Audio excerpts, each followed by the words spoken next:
जय हिंद दोस्तों, कैसे हैं आप सब। एक बार फिर मिल रहा है हम लोग इंजीनियरिंग मटेरियल का हम लोग ऑब्जेक्टिव डिस्कशन के लिए, जो कि हम लोग का चल रहा था 120 क्वेश्चंस तक हम लोगों ने पूरा कंप्लीट कर लिया था, कवर अप कर लिया था।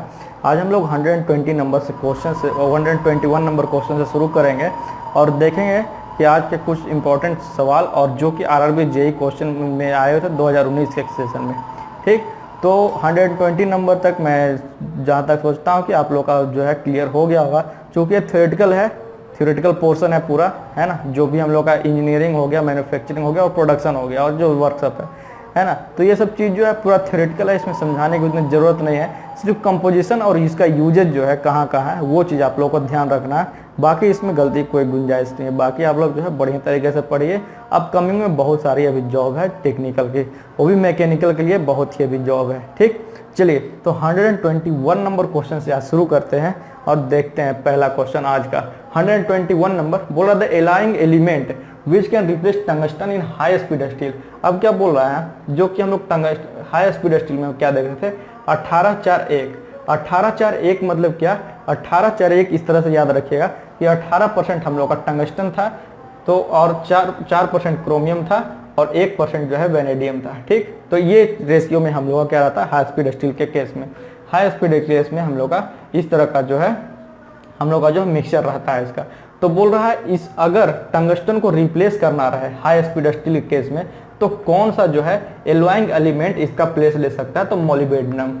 कौन प्लेस ले सकता है, मोलिबेडिनम। ठीक, अगर टंगस्टन को हटा करके अगर कोई चीज़ वहाँ पर रखा जाएगा हाई स्टील स्पीड केस में एलॉय स्टील को मिलाने के लिए, तो वो क्या होगा, मोलिबेडिनम। डी नंबर करेक्ट होगा।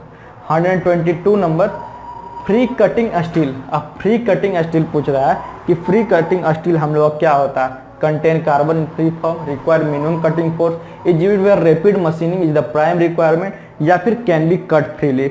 अब इसमें क्या बच्चे लोग क्या करते हैं कि दिक्कत यहाँ पे क्या फ्री कटिंग स्टील है, अगर नहीं कुछ जानते तो डी नंबर फटाक से मार देते हैं कि कैन बी कट फ्रीली, है ना। क्यों बोला कि फ्री कटिंग स्टील पूछा है, क्यों, तो हम लोग का जो है जो जल्दी से काटेगा या फिर फ्रीली काटेगा उसको हम लोग क्या करेंगे, फ्री कटिंग स्टील है। लेकिन ऐसा कुछ नहीं है, फ्री कटिंग स्टील हम लोग वहाँ पे यूज करते हैं जहाँ पे रैपिड मशीनिंग जो हम लोग का प्राइम रिक्वायरमेंट होता है, जो हम लोग का फर्स्ट प्राइमरी जो चीज़ होगा रिक्वायरमेंट, जहाँ पे रैपिड मशीनिंग का आएगा, जहाँ पे जल्दी मशीनिंग करना है कोई भी चीज़ का, तब वहाँ पे हम लोग फ्री कटिंग स्टील का यूज करेंगे। तो 122 का सी नंबर जो है करेक्ट उत्तर होगा।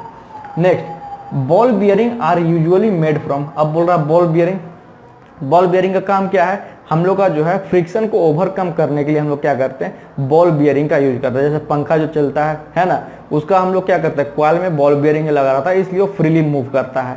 कुछ भी चीज़ में देख लीजिएगा तो वहाँ पे बॉल बियरिंग ही मूव करता है। जहाँ पे फ्रिक्शन को ओवरकम करना रहता है हम लोग क्या करते हैं, वहाँ हम लोग बॉल बियरिंग का यूज करते हैं। या तो मोटरसाइकिल का व्हील में ले लीजिए, है ना, या फिर ट्रेन का व्हील में, ट्रेन का व्हील बोल रहा हूँ, है ना, मोटरसाइकिल का व्हील ले लीजिए, कार का व्हील ले लीजिए, इसमें क्या होता है, बॉल बियरिंग यूज किया जाता है। ठीक, फ्रिक्शन को ओवरकम करने के लिए, नहीं तो क्या वो फ्रीली रोटेट नहीं करेगा।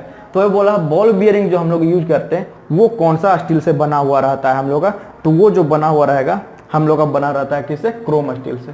किससे बना रहेगा, क्रोम स्टील से बना रहेगा। नेक्स्ट आइए, shock resisting steel should have. अब शॉक रेसिस्टिंग स्टील को पूछ रहा है कि उसमें जो है रेसिस्टेंस लो वियर रेसिस्टेंस होना चाहिए, लो हार्डनेस रहना चाहिए, लो टेंसाइल स्ट्रेंथ होना चाहिए, और डी में जो है टफनेस रहना चाहिए।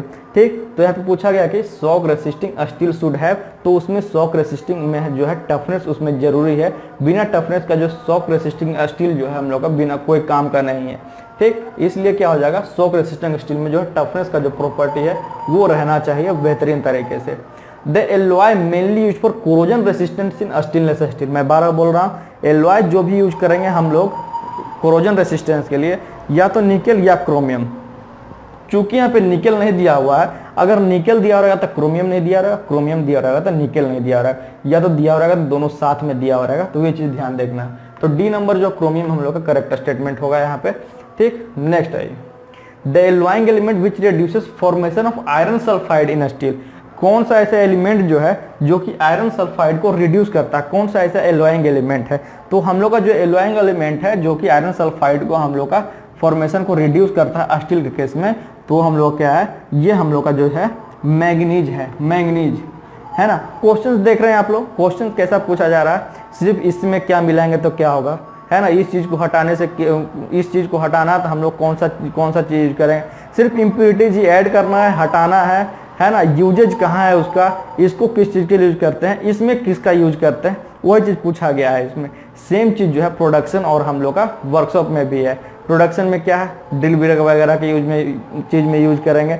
वर्कशॉप में क्या है, हम लोग का लेथ उथ वगैरह का आएगा, ठीक वो चीज़ है। इसमें इंजीनियरिंग मटेरियल है तो हम लोग का जो है मटेरियल के बारे में आ रहा है, स्टील के बारे में, आयरन के बारे में, उसका एलॉइंग मटेरियल के बारे में, यही सब चीज़ें आते हैं। अभी इसका हीट ट्रीटमेंट भी आएगा इसमें इंजीनियरिंग मटेरियल में, कि कौन सा मटेरियल का किस चीज़ से हीट ट्रीटमेंट करेंगे तो हम लोग कौन सा प्रॉपर्टी मिलेगा, है ना। तो वो सब चीज़ें इसमें आती है। 128 नंबर देखिए, the alloying element which increases residual magnetism and coercive magnetic force in a steel of magnet age, है ना। पूछा है क्या, वो कौन सा एलॉइंग एलिमेंट है जो रेसिडुअल मैग्नेटिज्म और कोएर्सिव मैग्नेटिक फोर्स स्टील में जो कि मैग्नेट के लिए यूज करता है वो इंक्रीज करेगा, तो वो उसमें हम लोग क्या करते हैं, कोबाल्ट यूज करते हैं। क्या यूज करेंगे, कोबाल्ट यूज करेंगे। ये next, the main alloying element in high speed steel in order of increasing proportion. तो हाई स्पीड स्टील में मैंने पिछले वीडियो में बता दिया। हाई स्पीड स्टील का देखेंगे तो क्या, 1841 टंगस्टन, क्रोमियम और वेनेडियम, है ना।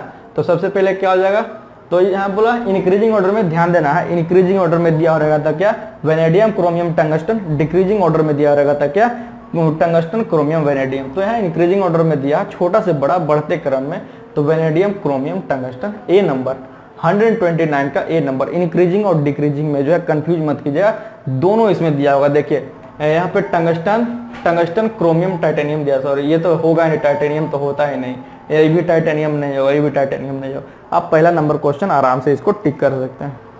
नेक्स्ट बोल रहा है क्या, 130 number, the blade of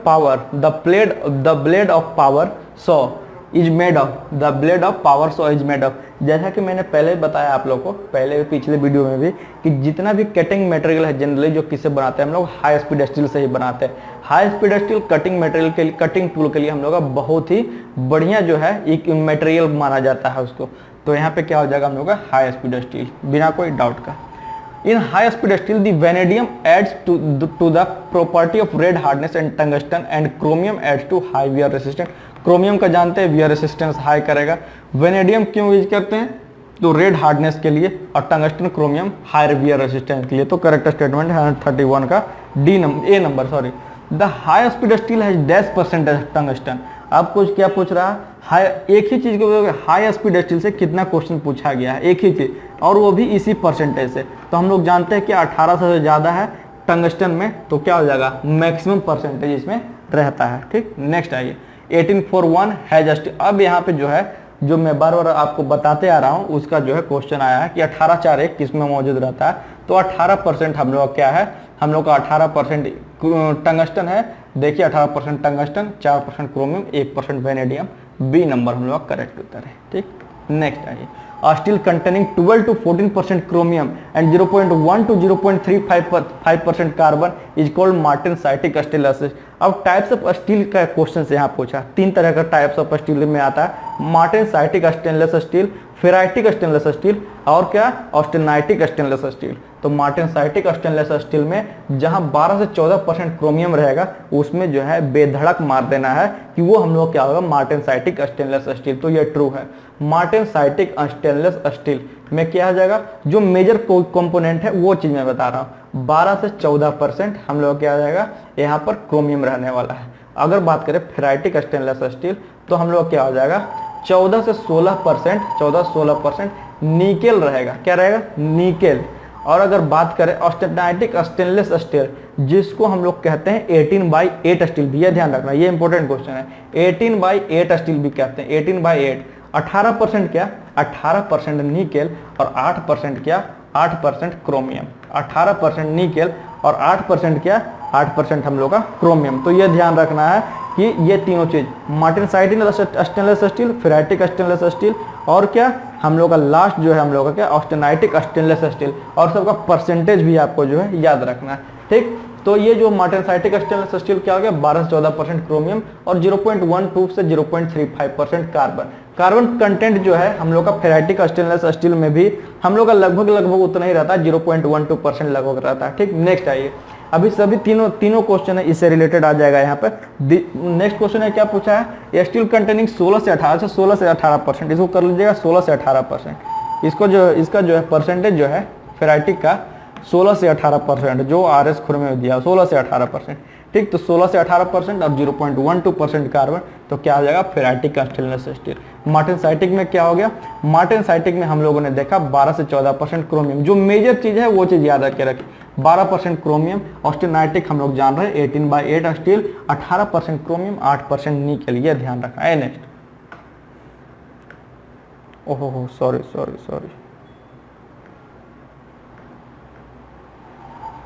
the austenitic stainless steel content, अब बोला गया the austenitic stainless steel content, तो मैंने क्या होता है 18/8 स्टील ही बोलते हैं इसको, तो 18% क्रोमियम, 8% निकल, 136 का ए नंबर। अब क्या है यहाँ पे मैच करने के लिए बोला है कि कौन सा मटेरियल से हम लोग कौन सा इक्विपमेंट जो हम लोग बना सकते हैं। जैसे माइल्ड स्टील दिया है, टूल स्टील दिया है, मीडियम कार्बन स्टील दिया है और हाई स्पीड स्टील दिया है। ठीक, तो एक एक करके देखते हैं। ये सब चीज़ मैं बार बार बोलता हूँ, जो मैच करने वाला है वो चीज़ बहुत इंपॉर्टेंट है। ये चार को एक ही में 4 है, लेकिन 4 अलग अलग क्वेश्चन बन सकते हैं इससे। सबसे पहला माइल्ड स्टील, माइल्ड स्टील से हम लोग बनाते हैं क्या, कॉमर्शियल बीम्स, ये ए नंबर हो जाएगा, कॉमर्शियल बीम। ठीक, नेक्स्ट अगर देखा जाए टूल स्टील, टूल स्टील से बनाते हैं हम लोग क्या, ब्लैंकिंग डाइज, ये बी नंबर हो जाएगा। ठीक, अगर बात किया जाए हम लोग का मीडियम कार्बन स्टील से बनाते हैं हम लोग क्या, क्रेन हुक्स, क्या बनाएंगे, क्रेन हुक्स। और अगर बात किया जाए जो एक बच गया हम लोग का, एक बच गया हाई कार्बन स्टील, तो हाई कार्बन स्टील से हम लोग क्या बनाएंगे, स्क्रू ड्राइवर। ठीक, तो आप लोग देख रहे हैं क्या हो जाएगा, ये हो जाएगा हम लोग का, ए का हो जाएगा ये बी नंबर हो जाएगा। टूल स्टील का क्या है, अगर इस तरह से लिखा जाए जैसे RS खुर में दिया है, टूल स्टील का जो है ये बी नंबर, ये है डी और ये सी और ये ए। ठीक, जो क्वेश्चंस में दिया और इसको में ये भी ध्यान दीजिएगा कि कौन छोटा कौन बड़ा जो है लिखा हुआ है ना, BDCA कैपिटल में लिखा होगा, कहने का मतलब जो कैपिटल वाला यूज हुआ है वो इधर लिखा हुआ है, स्मॉल वाला लिखा हुआ है मतलब इधर साइड लिखा हुआ है। ठीक, ये चीज ध्यान देना है। 18/8 स्टील हम लोग जानते हैं क्या, 18% क्रोमियम 8% निकल, ये गलत है, 18% क्रोमियम 8% निकल, बी नंबर करेक्ट है। ठीक, नेक्स्ट आइए, the material which the atoms are arrange chaotically. अब जो है मटेरियल के बारे में, कैसा जो मटेरियल किसको हम लोग क्या बोलेंगे, जब बोलेगा एटम्स आर अरेंज चेउटकली, मतलब चेउटकली मतलब डिसऑर्डर्ड कंडीशन में, मतलब इधर उधर पूरा। ठीक, तो उसको हम लोग क्या कहते हैं, उसको हम लोग कहते हैं एमोर्फस मटेरियल। क्या कहेंगे उसको हम लोग कहते हैं एमोर्फस मटेरियल। नेक्स्ट आइए इसी में, the metal which are arranged regularly in some direction but not in others, है ना, सम ऑर्डर में अरेंज रहता है लेकिन बहुत सब में नहीं रहता है, तो उसको हम लोग क्या कहते हैं, mesomorphous material. 141 in crystalline material atoms are arranged in a different and orderly matter and form, है ना। तो हम लोग क्या क्रिस्टलाइन मैटर में, जो क्रिस्टलाइन मटेरियल में जो है एटम्स जो अरेंज होता है डिफरेंट ऑर्डर में, तो हम लोग क्या है, हम लोग का करेक्ट है, एग्री। अब इसी में अगर एग्जाम्पल पूछा है एमोर्फस मटेरियल में, अगर पूछे तो एमोर्फस मटेरियल का जो एग्जाम्पल है हम लोग का ग्लास है। एमोर्फस मटेरियल में ग्लास से याद कैसे रखेगा, एजी, है ना, एजी से याद रखिए। विच ऑफ द फॉलोइंग जब मेसोमॉर्फस अगर पूछे तो एम से मेसोमॉर्फस और एम से माइका, याद रखिएगा। याद रखने का तरीका भूलना है कभी नहीं, 143 का ए नंबर हो जाएगा। नेक्स्ट आइए, द यूनिट सेल किसको कहते हैं, तो यूनिट सेल जो ऑल ऑफ द अबव है, सभी पढ़ के जाएंगे। ए नंबर क्या है, contain the smallest number of atom which when taken together have all the properties of the crystal of the particular metal. बोल रहा है ये स्मॉलेस्ट, चूंकि यूनिट सेल है मतलब सबसे छोटा इकाई का बात किया है यहाँ पर, तो ये क्या होगा, स्मॉलेस्ट नंबर ऑफ एटम है, जो कि अगर टुगेदर ले लिया जाए तो क्या होगा हम लोग का, ये सभी प्रॉपर्टी बताएगा किसका, क्रिस्टल का, जिसका हम लोग लिए हैं। Have the same orientation and their similar faces are parallel. Orientation same रहेगा, यूनिट सेल जैसा है उसी ओरिएंटेशन का पूरा जो है हम लोग क्या रहेगा, पूरा हम लोग का एटम या फिर पूरा मेटेरियल में वो इसी तरह रहेगा, और उसका जो फेस रहेगा वो पैरेलल रहता है एक दूसरे का। May be defined as the smallest parallelepiped which could be transpose to 3 coordinate direction to build up the space lattice. अब स्पेस लैटिस हम लोग आगे पढ़ेंगे क्या क्या आता है, FCC, BCC और हम लोग का हेक्साहैलाइड। ठीक, तो ये 3 चीज तो ही बोल रहा है। इसको और भी डिफाइन कर सकते हैं क्या, स्मॉलेस्ट पैरेलल पेप्टाइड है जो कि क्या करता है 3 कोऑर्डिनेट डायरेक्शन बनाने के काम में लाता है स्पेस लैटिस को बनाने के लिए। भी स्पेस लैटिस का आगे आएगा क्वेश्चन, वो भी पढ़ेंगे। तो ये 144 का डी नंबर जो हम लोग का करेक्ट उत्तर है। नेक्स्ट आइए, in a unit cell of body. अब देखिए आ गया है स्पेस लैटिस का, ये BCC का पूछा है, मतलब body centred cubic space lattice there are dash atoms. तो वहाँ जो हम लोग का जो है in unit cell body, BCC के केस में जो हम लोग का कितना होगा, FCC के में कितना होगा, और हम लोग का एक चीज और क्या होता है, closed packed hexagonal space lattice में कितना होगा, ये सब चीजें अभी आने वाला है। तो अगर यहाँ पर BCC का पूछा है तो BCC में 9 रहता है, जहाँ क्या होगा 8 जो है कॉर्नर में, 1 जो है सेंटर पे। ठीक, ये ध्यान देना है। और BCC में जो हम लोग का जो फॉर्मेशन होता है वो कैसा शेप रहेगा, BCC में जो है अल्फा और डेल्टा का फॉर्मेशन BCC। FCC में अगर पूछे तो हम लोग का किसका, गामा का, ये ध्यान रखना है। नेक्स्ट आइए, there are 14 atoms in a unit cell of. तो FCC हो गया, FCC में 9, तो BCC में हम लोग क्या हो जाएगा 14। और अगर पूछे closed packed hexagonal space lattice में तो इसमें 17, ध्यान रखना है कितना, 17। 147 in unit cell of closed packed hexagonal space lattice there are 24 नहीं, ये रॉन्ग, 17 होगा, कितना होगा 17। In a face centred cubic space lattice there are, face centred cubic मैंने क्या बोला था कि 9 गो रहेगा, जिसमें क्या रहेगा 8 जो है located at the corner of the cube and 1 at its centre. अगर FCC का पूछे, FCC तो हो गया, BCC का अगर पूछे, बी नंबर BCC का है, तो क्या है 14 atoms out of which 8 are located at the corner of the cube and 6 atoms are at the centre of 6 faces. 8 जो है कॉर्नर पे और 6 क्या है सेंटर पे। ठीक, ये जो है हम लोग का ये हेक्सागोन स्पेस लैटिस का है 17 एटम्स, जो मैंने बोला था, जैसा कि इसमें दिया था 24, लेकिन वो गलत था, हम लोग कितना होता 17 ही होता। ठीक, नेक्स्ट आइए 149 नंबर क्वेश्चन देखते हैं। बोला in a body centred cubic space lattice, मतलब BCC के बारे में पूछा गया यहाँ पर। देयर आर 9 एटम्स, 9 एटम बोल रहा है, out of which 8 atoms are located at the corner of the cube. जो भी कॉर्नर रहता है उसका 8 कॉर्नर रहता है, जो क्यूब का बोल रहा है 8 कॉर्नर पर, और एक जो है सेंटर पे रहता है, and 1 atom at its centre. ये BCC के लिए गया तो बिल्कुल सही उत्तर है। BCC में हम लोगों ने देखा था, BCC में टोटल 9 एटम्स होता है। FCC में जो है टोटल हम लोग का कितना होता है, टोटल हम लोग का 14 होता है। और अगर बात करें हेक्सागोन के बारे में, है ना, तो उसमें जो है टोटल 17 एटम्स होता है। ठीक, ये सब चीज आप लोगों को ध्यान रखना पड़ेगा। और BCC में अगर पूछे अगर कि BCC में कौन कौन सा जो है हम लोग का शेप पाया जाता है, तो ये अल्फा और गामा, सॉरी अल्फा और डेल्टा जो है शेप पाया जाएगा इसमें हम लोग किसमें, BCC में अल्फा और डेल्टा। और अगर FCC में पूछे तो FCC में गामा। तो ये सब चीज का ध्यान रखना है आपको। ठीक, आते हैं नेक्स्ट क्वेश्चन पे 150 number. In a closed pack hexagonal space lattice. अब पूछ रहा है क्या, क्लोज्ड पैक, CPH बोल सकते हैं इसको, है ना, CPH, जिसको मैं बार बार हेक्सागोन को बोल रहा था शॉर्ट में, है ना। तो बोला in closed packed hexagonal space lattice there are, तो उसमें हम लोग जानते हैं क्या 17 रहता है, टोटल कितना 17 रहता है। ठीक, तो इसमें देखिए 17 कहीं दिख रहा है क्या, इसमें 9 एटम है, 12 एटम है, 14 एटम है, 17 कहीं नहीं दिख रहा, तो ये हम लोग का यहाँ पर नन ऑफ दीज हो जाएगा। क्या जाएगा, none of these. Next 151, the type of space lattice found in alpha iron. अभी मैंने बोला किस तरह का स्पेस लैटिस पाया जाता है, तो सबसे पहले मैंने बताया था क्या, BCC में क्या, अल्फा और डेल्टा, ये ध्यान रखना आप लोगों को। FCC में क्या, FCC में गामा। ठीक, तो यहाँ पूछा गया अल्फा आयरन किसमें पाया जाएगा, तो अल्फा आयरन BCC में body centred cubic space lattice, किसमें, BCC में body centred cubic space lattice. Next question 152 number, the type of space lattice found in gamma iron. अब गामा आयरन में तो अब मैंने बताया आपको क्या, FCC में पाया जाता है, face centred cubic space lattice में। ठीक, तो ये सब चीज आप लोगों को ध्यान रखना पड़ेगा, ये सब इंपॉर्टेंट क्वेश्चंस है एग्जामिनेशन पॉइंट ऑफ व्यू से। Body centred cubic space lattice is found in. अब BCC में पूछ रहा है कौन सा हम लोग को पाया जाता है स्पेस लैटिस, तो BCC में जैसा हम लोग जानते हैं कि अल्फा और डेल्टा पाया, तो देख लेते हैं पहले अल्फा और डेल्टा है किसी में कि नहीं। तो अल्फा आयरन इसमें लिखा हुआ है, तो अल्फा आयरन संबंधित जितना है टंगस्टन, क्रोमियम और मोलिब्डेनम में भी पाया जाएगा। तो हम लोग का क्या हो जाएगा यहाँ पे सी नंबर जो है करेक्ट उत्तर होगा। 153 का सी नंबर हम लोग का करेक्ट उत्तर होगा। ठीक, next, face centred cubic space lattice is found in gamma iron, aluminium, copper, lead, silver and nickel. FCC मैंने बताया आपको, एफसीसी में चूंकि हम लोग का गामा आयरन पाया जाता है और उससे संबंधित एल्युमिनियम, कॉपर, लीड, सिल्वर और टीन में, निकेल में भी एफसीसी पाया जाता है। ठीक, तो ये हम लोग का ट्रू है। क्या है 154 का ए नंबर हम लोग का ट्रू।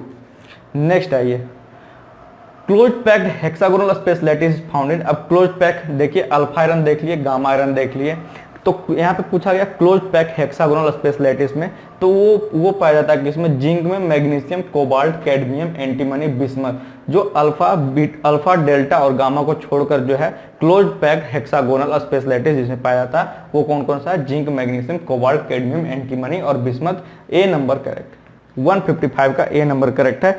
अगर आपको आंसर नहीं मालूम है तो मैं बार बार बोलता हूँ, 2-3 तरीके हैं उसका पता करने का। एक तो पहले आप जो जानते हैं उसको टिक कर लीजिए, और जिसके बारे में जानते हैं, जो क्वेश्चन के बारे में, जैसे अल्फा के बारे में मैं जानता हूँ, है ना, अल्फा किस में, तो बीसीसी में होता है, गामा किस में, एफसीसी में होता है। बच गया सिर्फ क्या, हम लोग का ए नंबर, तो हम लोग का ए नंबर जो हम लोग का करेक्ट उत्तर हो जाएगा। नेक्स्ट आइए, the coordination number of A face centred cubic space lattice. अब यहाँ पे ध्यान दीजिए, यहाँ पे पूछा गया कोऑर्डिनेट नंबर। क्या पूछा गया, यहाँ पे पूछा गया कोऑर्डिनेट नंबर, लेकिन चूंकि हम लोग जानते हैं एफसीसी में जो है, एफसीसी में हम लोग का 14 स्पेस लैटिस फाउंड किया जाता है, लेकिन यहाँ पे पूछा कोऑर्डिनेट नंबर, तो कोऑर्डिनेट नंबर जो है face centred cubic space lattice में कितना हो जाएगा, 12 हो जाएगा। 157, the ratio volume occupied by the atom to the total volume. जो भी वॉल्यूम ऑक्युपाई किया गया है, किसका किसका रेशियो पूछा है, volume occupied to total volume, इसको हम लोग कहते हैं atomic packing factor. Total volume इसको हम लोग कहते हैं क्या, atomic packing factor. B number, ratio volume occupied by the atom, और जो उसका जितना उसका टोटल वॉल्यूम है उसको क्या कहेंगे, एटॉमिक पैकिंग फैक्टर। ठीक, B number correct. 158, the bond formed by transferring electron from one atom to another is called. अब देखिए, ये तो मतलब कि टाइप्स ऑफ बॉन्ड के क्वेश्चन दे दिया है, जो कि हम लोग जो है 5, 6, 7, 8, 9, 10 में पढ़ते ही आ रहे हैं। ठीक, तो बोल रहा द बॉन्ड फॉर्म, एक इलेक्ट्रॉन जब एक एटम जब जो है एक इलेक्ट्रॉन दूसरे एटम को देगा, तो वो क्या हम लोग उसको बोलते हैं, हम लोग उसको बोलते हैं आयनिक बॉन्ड। क्या बोलते हैं, आयनिक बॉन्ड। अगर कोवेलेंट बॉन्ड बोलेगा तो म्यूचुअल शेयरिंग से होता है कोवेलेंट बॉन्ड। ठीक, नेक्स्ट आइए, which of the following solid are malleable and ductile. अब पूछा गया है कौन सा सॉलिड जो है मेलिएबल और डक्टाइल दोनों है, तो मेलिएबल और डक्टाइल पूछेगा कि कौन सा ऐसा मटेरियल है जिसमें मेलिएबल और डक्टाइल प्रॉपर्टी दोनों एग्जिस्ट करता है, तो हम लोग क्या हो जाएगा, मेटालिक सॉलिड। क्या है, मेटालिक सॉलिड। ये सब जो है इंजीनियरिंग मटेरियल में, इसे आप लोगों को ध्यान रखना पड़ेगा, है ना। कुछ चीज़ें इसमें याद रखने वाली चीज़ें और कुछ चीज़ समझने वाली है। ठीक, इसमें चूंकि न्यूमेरिकल नहीं है, मैं बार बार बोल रहा हूँ। ठीक, इसमें थ्योरेटिकल पोर्शन नहीं है, इसलिए थोड़ा बोरिंग भी लगेगा, लेकिन इंपॉर्टेंट पॉइंट ऑफ व्यू से बहुत ही इंपॉर्टेंट सब्जेक्ट होने वाला है। ठीक, the defect which takes place due to imperfect packing of atom during crystallisation is known as. अब बोल रहा जो डिफेक्ट हम लोग का होता है इम्परफेक्ट पैकिंग ऑफ एटम के कारण क्रिस्टलाइजेशन प्रक्रिया के दौरान, उसको हम लोग क्या कहते हैं, तो उसको हम लोग कहते हैं पॉइंट डिफेक्ट। क्या कहते हैं, पॉइंट डिफेक्ट। 160 का सी नंबर हम लोग का करेक्ट है। क्या कहेंगे, कौन सा डिफेक्ट, पॉइंट डिफेक्ट। नेक्स्ट आइए, which of the following is a point imperfection. अब पॉइंट इम्परफेक्शन का यहाँ पे कौन सा जो है एग्जाम्पल है यहाँ पर, तो जो तीनों देखिए, तीनों ऑप्शन दिया है। पहला में दिया है वैकेंसी, मतलब जो रिक्त स्थान रहता है। दूसरा है इंटरस्टेशियल इम्परफेक्शन, और तीसरा है हम लोग का फ्रेंकल इम्परफेक्शन। तो डी नंबर जो है हम लोग क्या जो है करेक्ट उत्तर जो है हम लोग का करेक्ट आंसर जो है डी नंबर होगा। पॉइंट इम्परफेक्शन का तीनों जो है एग्जांपल है एक। ठीक, next, dye penetrant method is generally use to locate. तो डाई पेनिट्रेंट मेथड जो जनरली यूज टू डिटेक्ट करता है क्या, सरफेस डिफेक्ट। सरफेस के सतह में अगर कोई हम लोग का दिक्कत है तो डाई पेनिट्रेंट टेस्ट हम लोग कंडक्ट करते हैं। 163, विच of the following statement is true about brittle fracture.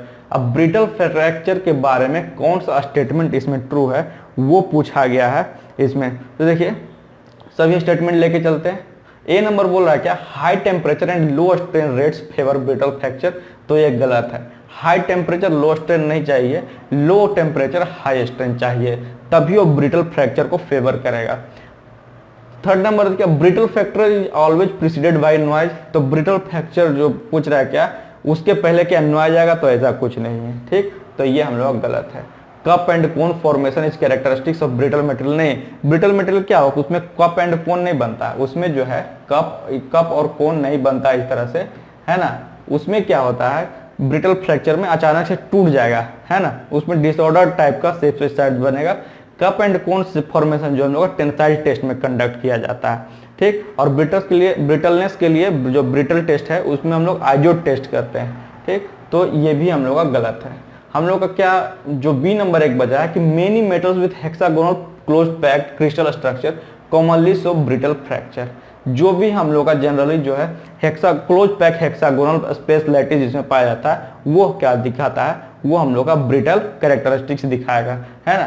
तो 163 का जो है बी नंबर यहाँ पे करेक्ट होगा। नेक्स्ट 164, अब देखिए यहाँ से जो है आप बोल सकते हैं हीट ट्रीटमेंट का सेक्शन चालू है। जो भी हम लोग पढ़ते हैं, annealing, full annealing, normalising, spheroidising, hardening, जितना भी तरीके का है ना, और जितने भी तरीके का हीट ट्रीटमेंट है, मटेरियल को क्या करते हैं हम लोग, रीहीट करके या फिर मेल्ट करके, है ना, फिर दूसरे प्रॉपर्टी को रीगेन करते हैं, उसको हम लोग कहते हैं क्या, हीट ट्रीटमेंट।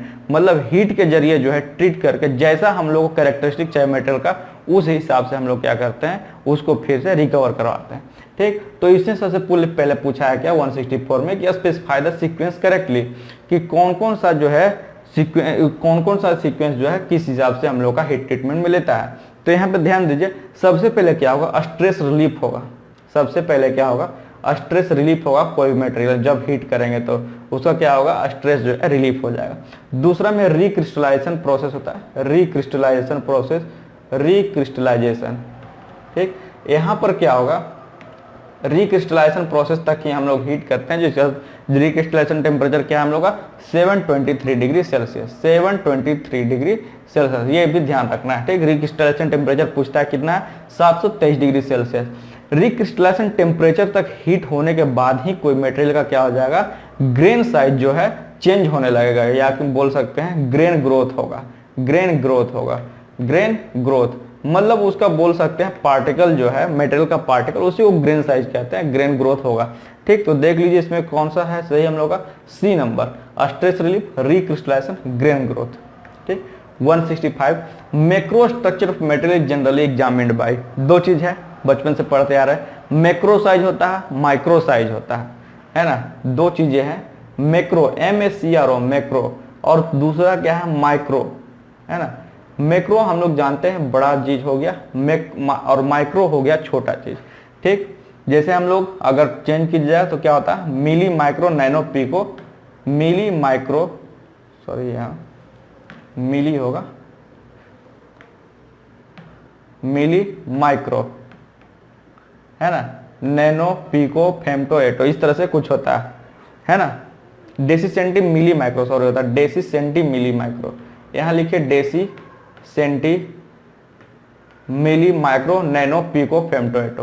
तो ये किस हिसाब से बढ़ता है, डेसी हो गया हम लोग क्या 10⁻⁻1, सेंटी 10⁻⁻2, मिली 10⁻⁻3, है ना, माइक्रो 10⁻⁻6, नैनो 10⁻⁻9। तो इस तरह से बढ़ते जाता है, नैनो पिको फेमटो एटो -9 12, मतलब इसके बाद जो है 3 का मल्टीप्लीकेशन हम लोग का चलते जाता है। ठीक, तो माइक्रो हो गया 10⁻⁻6, मतलब कितना हम लोग का छोटा हो गया 1/, मतलब कि 1 पर 60। ठीक, और वही चीज मैक्रो हो गया जस्ट उसका उल्टा, मतलब बड़ा चीज हो गया। तो मैक्रो से क्या कर सकते हैं हम लोग, मैक्रो जो है इससे जो है हम लोग अपना नेकेड आई से उसको हम लोग देख सकते हैं, मैक्रो साइज को। ठीक, नेकेड आई से देख सकते हैं अपना जो है, मतलब नग्न आंख से हम लोग जो है किसी भी चीज को देख सकते हैं। लेकिन माइक्रो चीज के लिए क्या है, माइक्रो चीज के लिए हम लोग क्या है, माइक्रोस्कोप का पर जरूरत पड़ेगा, क्योंकि वो जो हम लोग का मटेरियल जो है बहुत छोटा हो जाता है फिर। ठीक, तो यहाँ पे क्या है, यहाँ पे देखते हैं macro structure of material generally examined bye, तो नेकेड आई, नेकेड आई। अगर पूछेगा था माइक्रो, अगर पूछता माइक्रो तो हम लोग माइक्रोस्कोप के जरिए देखते हैं। आइए नेक्स्ट क्वेश्चन वही दिया है कि micro structure of a material is generally examined bye, लेकिन यहाँ पे पूछा है कि माइक्रो स्ट्रक्चर मटेरियल का है ना, तो मटेरियल के लिए हम लोग कौन सा हम लोग जो है माइक्रोस्कोप यूज करेंगे, तो मेटलर्जिकल माइक्रोस्कोप, जो कि यहाँ पे नहीं दिया हुआ, तो ये क्या हो जाएगा हम लोग का, ये डी नंबर हो जाएगा आंसर। लेकिन इसका जो करेक्ट आंसर है वो क्या होगा, मेटलर्जिकल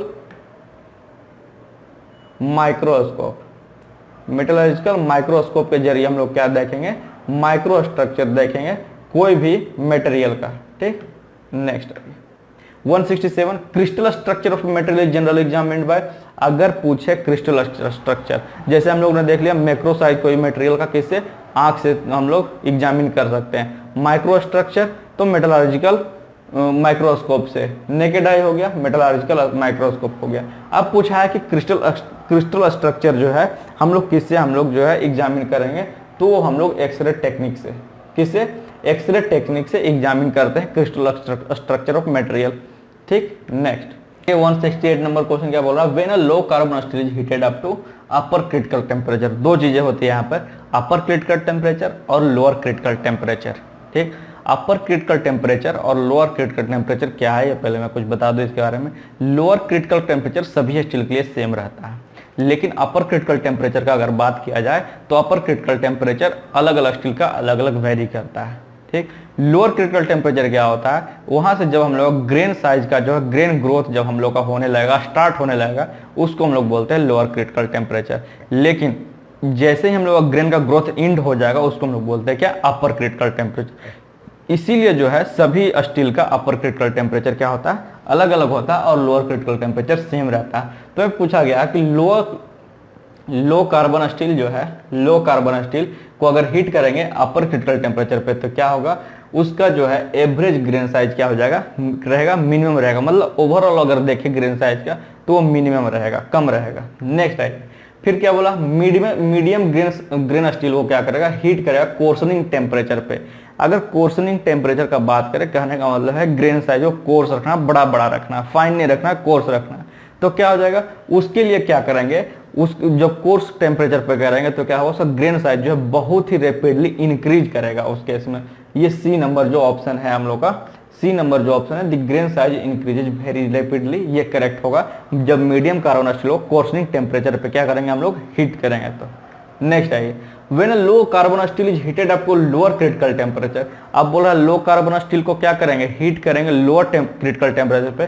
तो लोअर क्रिटिकल टेम्परेचर में आपको ज्यादा जो है चेंजिंग उसमें देखने को नहीं मिलेगा ग्रेन साइज में, इसलिए there is no change in grain size, there is no change in grain size, क्योंकि वहां जस्ट क्या होता है, स्टार्ट ही होना शुरू होता है हम लोग का ग्रेन साइज का डिफरेंस में।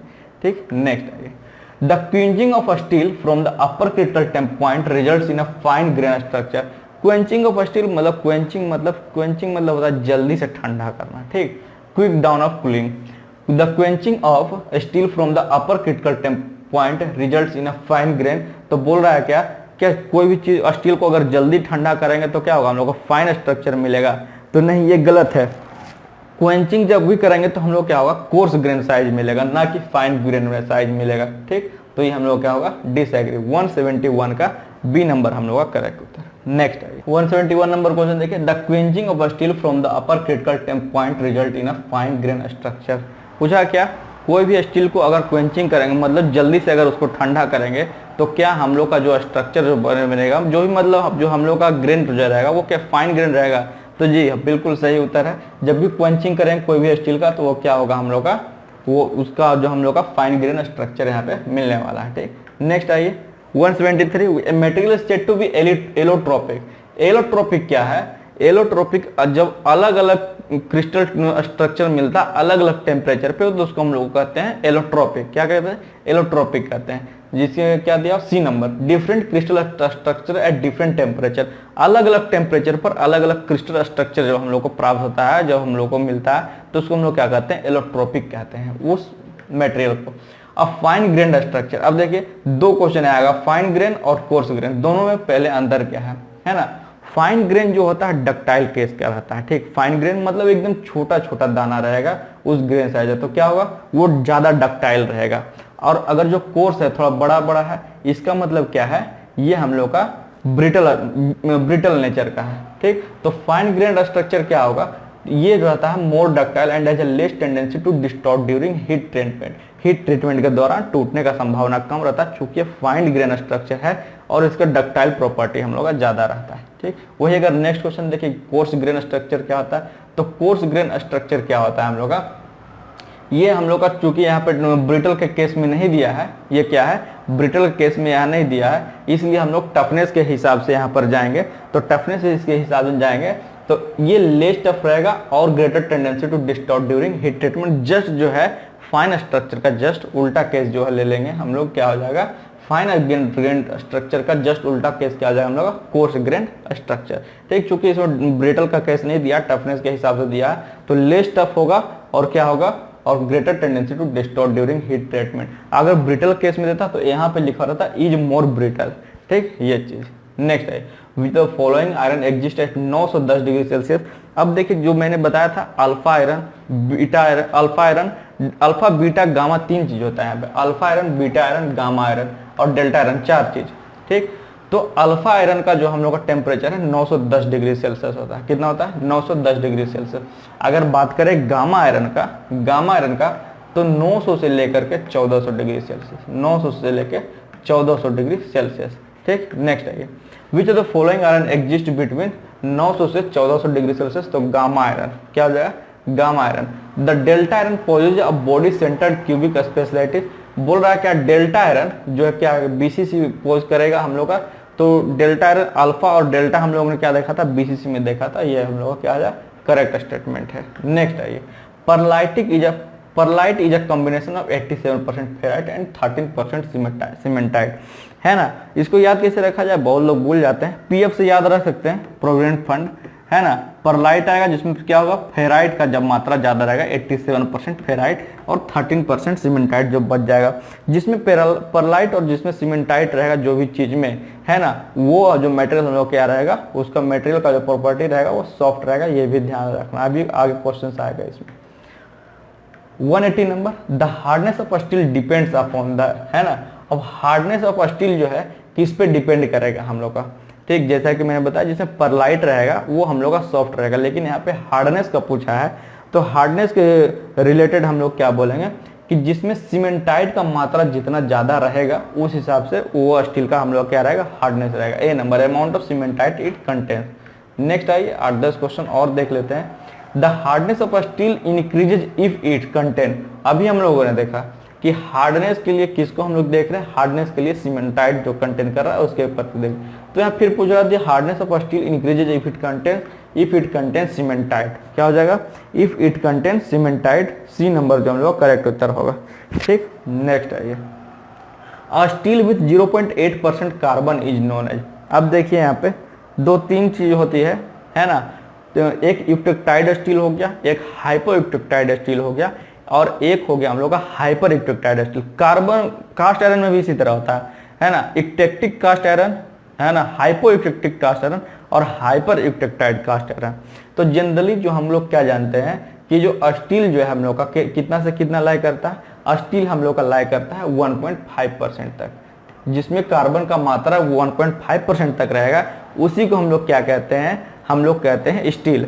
ठीक, लेकिन अगर बोले कि 4.3% तक जिसमें रहे, 1.7 से लेकर के 4.3% तक जिसमें कार्बन रहेगा उसको हम लोग क्या कहेंगे कास्ट आयरन कहेंगे। ये डिफरेंसेस जो है आप लोगों को जानना चाहिए।